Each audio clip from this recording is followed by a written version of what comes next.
नमस्कार प्यारे बच्चों, हमारे चैनल पे आपका बहुत बहुत स्वागत है। बच्चों, एनएमएमएस परीक्षा 2022 के लिए लगातार हम वीडियो बना रहे हैं आपके लिए सिलेबस के अनुसार। और वर्तमान में जो मानसिक योग्यता के प्रश्न चल रही हैं, मानसिक योग्यता के प्रश्न, तो मैंने आपको पहले भी बताया कि इस परीक्षा में मानसिक योग्यता का महत्वपूर्ण स्थान है, क्योंकि इसमें 45% मानसिक योग्यता के आते हैं। पहले पेपर में मानसिक योग्यता के कम से कम कितने 45% आते हैं, और जितने भी पैटर्न हैं उन पैटर्नों पे लगभग प्रत्येक पैटर्न पर 3 से 4% आते हैं। तो मैंने आपके लिए पिछले 6 से 7 वीडियो बना दिए हैं, और वो सभी पैटर्न के आधार पर है। अलग अलग पैटर्न के आधार पर आपने अगर अभी तक उन वीडियो को नहीं देखे हैं तो उन वीडियो को अवश्य देखें, ताकि आपको लाभ होगा। और अब हम इस वीडियो में पासे के बारे में बात करेंगे। तो इससे पहले वाला जो वीडियो है उसमें पासे के बारे में मैंने पूरा समझाया है कि पासे पे कैसे तो प्रश्न पूछे जाते हैं, और पासे में जो विपरीत अंक है उसको भी कैसे निकाला जाता है। साथ में पासे के गुण भी बताए हैं कि पासे के क्या क्या गुण होते हैं, और जो पासे की आकृति है वो कैसी होती है। इन सभी के बारे में हमने पिछले वीडियो में पूर्ण चर्चा कर ली है। इस वीडियो में पासे पर आधारित कुछ प्रश्न हैं, उन प्रश्नों को हम इस वीडियो में देखेंगे। अगर आप बच्चों पहली बार आए हैं मेरे चैनल पे, तो मेरे चैनल को सब्सक्राइब भी कर ले, और पास में बेल आइकन है उसको भी प्रेस कर ले, ताकि नया वीडियो जो आएगा उसका आपको पहले ही नोटिफिकेशन मिल जाएगा। और अपने दोस्तों के साथ में भी वीडियो को शेयर करें, ताकि उनको भी इस चीज़ का फ़ायदा मिल सके। तो देखते हैं कि प्रश्न दिया गया है, निम्न में से किस पासे में दो विपरीत फलकों पर अंकित बिंदुओं की संख्याओं का योग 7 होगा। यानी कि जो ये पासा दिया गया है, ये पासा दिया गया अलग अलग, इसमें क्या दिए गए, निम्न में से किस पासे में दो विपरीत फलकों पर अंकित बिंदुओं का योग कितना होगा, 7। यानी कि दो विपरीत फलक होंगे, उनके ऊपर बिंदुओं का योग कितना होगा, 7 होगा। तो सबसे पहले मैं बता दूं, कल का दोबारा रिवाइज करा दूं एक बार। एक तो होता है मानक पासा और एक होता है सामान्य पासा। तो जो मानक पासा होता है उसमें जो आमने सामने होते हैं, यानी जो विपरीत होते हैं, कौन से होते हैं, विपरीत सिरे होते हैं या भाग होते हैं, उनका योग कितना होता है, 7 होता है। लेकिन जो सामान्य पासा होता है उसमें जो पास पास के जो सामने दिखाई दे रहे हैं वो पास पास के सिरे, उनका योग कितना, 7 होगा। लेकिन जो विपरीत सिरे अगर मानक पासे में देखें तो विपरीत सिरों का योग कितना होगा, 7। तो इसमें यही पूछा है कि विपरीत सिरे, दो विपरीत फलकों पर अंकित बिंदुओं का योग कितना होगा, 7। तो इसमें मानक पासे की ये बात कर रहा है। मानक पासे में आप ध्यान रखना कि जो सामने दिखाई दे रहा है उनमें योग किसी का भी 7 नहीं होना चाहिए। तो देखो इसमें 5 है बिंदु और एक 6 हो रहा है, और इसमें 3 है। तो देख सकते हैं 3 और 5 8 होती हैं, 3 और 1 4 होते हैं, 5 और 1 6। तो ये एक तो ये है, दूसरा तो ये 5 है ये 5 है, और ये कितना है, 3 है, और ये कितना है, 2। 5 और 2 7 हो रहा है। तो ये कौन सा हो गया, सामान्य पासा हो गया। इसी प्रकार से इसमें देखिए 4 है, ये 3 है, और ये कितने है, 6। 4 और 3 7, इसमें भी 7 का योग हो रहा है। तो ये भी कैसा हो गया, सामान्य पासा हो गया। इसके बाद में देखेंगे 6, इसमें 2 बिंदु और इसमें 1 बिंदु, 6 और 1 7, ये भी कितना हो रहा है, 7 हो रहा है। तो तीनों में क्या हो रहा है, 7 हो रहा है। लेकिन इस पासे में 7 कहीं पे जोड़ने पर भी नहीं हो रहा है। तो मानक पासा कौन सा होगा, ये 1 नंबर। तो इसका सही उत्तर क्या होगा, 1 नंबर इसका सही उत्तर होगा। मैं आशा करता हूँ कि आपके ये प्रश्न अच्छी तरह से समझ में आ गया होगा। एक बार दोबारा इस प्रश्न को मैं बता देता हूँ कि देखो, एक मानक पासा होता है और एक सामान्य। मानक पासा होता है उसमें आमने सामने यानी कि विपरीत फलक होते हैं, उन संख्याओं का योग कितना होगा, 7। जो सामने दिखाई दे रही है उन संख्याओं का योग 7 नहीं होगा। लेकिन जो सामान्य पासा होता है उनमें जो सामने दिखाई दे रही है उन संख्याओं का योग कितना होता है, 7 होता है। लेकिन मानक पासे में 7 नहीं होता है। मानक पासे में विपरीत फलकों का योग कितना होता है, 7 होता है। तो आपको ये अंदाज़ा हो ही गया कि इसमें देख सकते हैं 5 और 2 7 होते हैं, और इसमें 3 और 4 7 होते हैं, इसमें 6 और 1 7, लेकिन इसमें नहीं है। तो सही उत्तर इसका ये हो जाएगा। दूसरा हम देखते हैं अगला प्रश्न। ये प्रश्न दिया गया है, इसमें क्या दिया गया है कि नीचे पासे में 5 के विपरीत कौन सा अंक होगा। तो देखो इन तीनों में कौन से प्रकार का पासा है, मानक है या फिर सामान्य पासा। तो इसमें देखते हैं 6 2 8 हो गए, 6 और 4 10 हो गए, 4 और 2 6 हो गए, 7 नहीं हो रहा है। तो यह कौन सा पासा है? मानक। कौन सा पासा है? मानक। और जो मानक पासा होता है इसकी स्पेशल विशेषता ये है कि आमने सामने जो होंगे वो क्या होंगे? उनका योग 7 होगा। तो 5 के विपरीत पूछा है, 5 के सामने कौन होगा? 2। जोड़ेंगे तो 2 हो जाएगा, टोटल कितना होगा? 7 हो जाएगा। तो इसका सही उत्तर क्या आ जाएगा? 2। तो 5 के विपरीत कौन आएगा? 2 आएगा, और 2 जोड़ने पर कितना हो जाएगा? 7। इसी प्रकार से 4 के विपरीत कौन आएगा? 3। और 6 के विपरीत कौन आएगा? 1। और 2 के विपरीत कौन आएगा?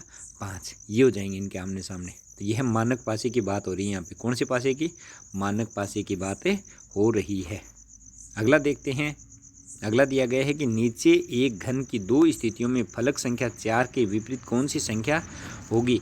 यानी कि नीचे एक घन दिया गया है, 2 घन दिए गए हैं, एक ये और दूसरा ये।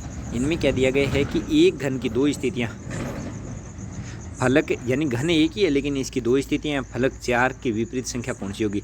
जो 4 है ये इसके विपरीत पूछा है, इसमें 4 है, 4 के विपरीत। अब आपको पता है कि ये एक ही घन है दोनों, और इनमें क्या है कि अलग अलग साइड में दे रखा है। 4 इसमें भी है और 4 इसमें समान संख्या दिखा रखी है। तो जैसे ऊपर मान लिया 4, तो अब ये है इसके 2 साइड ये और 2 साइड ये, 4 साइड ही होती है, और चारों साइड हमें सामने दिखाई दे रही है। तो नीचे की साइड में क्या होगा? नीचे की साइड में इन चारों में से जो अंक नहीं है वो नीचे की साइड में होगा। तो देखो इसमें से कौन सा अंक नहीं है? 6 नहीं है। 2 भी आया, 3 भी आया, 1 भी आया, 5 भी आया, लेकिन 6 नहीं आया। तो ये इसके कौन सा होगा? 6 हो जाएगा। कौन सा हो जाएगा? 6 हो जाएगा। और ये पासा किस प्रकार का है? ये पासा सामान्य प्रकार का है, क्योंकि 3 और 4 कितने हो रहे हैं? 7 हो रही हैं। तो किस प्रकार का पासा है? सामान्य प्रकार का पासा है। तो इसमें आमने सामने की भुजाओं का योग 7 नहीं होगा। यह सामान्य प्रकार का पासा है, और इसमें कितना हो जाएगा? 6। तो देख सकते हैं 4 है ऊपरी ऊपर, और फिर 5 और 1 है, और इसमें 4 ऊपरी ऊपर, 2 और 3 है। तो एक जो अंक बचा है वह 6। एक तो तरीका ये। दूसरा तरीका ये है कि हम जो समान है उसको एक साइड में लिख देते हैं। 4 के बाद में ऐसे लेते हैं, इसको ऐसे घुमाते हैं, इसको भी ऐसे ही घुमाएंगे। 4 3 2। इसी प्रकार से 4 और 5 और 1, 4 5 1। ये तरीका किसका है कि इसके आमने सामने कौन है? 2 के आमने, 3 के आमने सामने कौन होगा? 2 के कौन होगा? 1 के कौन होगा? 5 के कौन होगा? तो इस तरीके से देख सकते हैं। 2 के सामने कौन होगा? 1 होगा, और 5 के सामने कौन होगा? 3 होगा, और 4 का 4 आया हुआ है। तो ये तो आ गया 6। अब अगला प्रश्न देखते हैं हम। इसमें दिया गया निम्न दिए गए प्रारूपों में अंक 4 के विपरीत कौन होगा? जो अंक 4 है इस 4 के विपरीत कौन होगा? इसको हमें बताना है। तो अब देखते हैं 4 के विपरीत पूछा इसने। अब 2 और 2 ये दे दिए, जो पीछे मैंने अभी बताया है वो इसमें आप अप्लाई कर सकते हैं। जैसे 2 है समान, तो इसको ऐसे चलाओ, और 2 है इसको ऐसे चलाओ। तो घड़ी की दिशा में हमें चलाना है। तो घड़ी की दिशा में पहले 2 लिखा, जो समान है उसको इसमें भी 2 है, इसमें भी 2 है, समान है ये, और उसके बाद में 1 और उसके बाद में 4। अब 2 है, 2 के नीचे 2 लिखेंगे, घड़ी की दिशा चलाएंगे तो 5 आएगा पहले, और 5 के बाद में 3 आएगा। अब पूछे इसमें 4 के विपरीत कौन है? 3। कौन है 4 के विपरीत? 3। तो इसमें ये आ जाएगा उत्तर। क्या आ जाएगा? 3 इसका उत्तर आ जाएगा। ये घड़ी की दिशा में आपको चलाना है, ऐसे चलाना है, और इसको ऐसे चलाना है। तो नीचे लिखते जाना। जो जैसे 2 है, 2 के बाद में 1 है, और 4 है, उधर 2 है, 2 के बाद में 5 है, और 5 के बाद में 3 है। तो इन दोनों का जोड़ बन रहा है, तो इन दोनों का जोड़ बन रहा है, तो आप कर सकते हैं। इसके पूछे तो ये हो जाएगा, इनका जोड़ हो जाएगा। तो आप आरामदारी से इस प्रश्नों को कर सकते हैं। उसके बाद में कुछ ही प्रश्न है, इन प्रश्नों को आपको हल करना है। यानी कि नीचे कितनी स्थितियां दी गई? नीचे एक ही पासे की 3 स्थितियों में 5 के विपरीत फलक का कौन सा है? 5 के विपरीत पूछा है, तो 3 फलक दिए गए हैं इसमें। पहले हमने बात की थी 2 फलकों पर, अब 3 फलक दे दिए गए। एक फलक ये, दूसरा ये, और तीसरा ये। तो इसमें देखते हैं कि समान परिस्थितियाँ किस में आ रही है। समान परिस्थितियाँ किस में आ रही है? 6, और ये भी 6। इन दोनों में समान परिस्थितियाँ आ रही है। तो देखो 6 6, और 6 के साइड में 6 के चारों ओर कौन हो जाएगा? 1 3 2 4। तो बचेगा कौन? 5। कौन बचा? 5। 5 बच गया एक। तो 5 बच गया एक, तो 5 के सामने कौन होगा? 6 ही होगा। आप देख सकते हैं, वाजिब सी बात है कि एक दीवार है, उसकी छत है, 6 को हमने छत मान लिया, तो एक साइड में 2 हो जाएगा, एक साइड में 4 हो जाएगा, एक साइड में 3 और एक साइड में 1। नीचे फर्श पे कौन बचेगा, जो बाकी इनमें से बचा है वो फर्श पे बचेगा, जो 5 हो जाएगा। अब फर्श पे 5 है तो ऊपर छत पे कौन होगा, 6।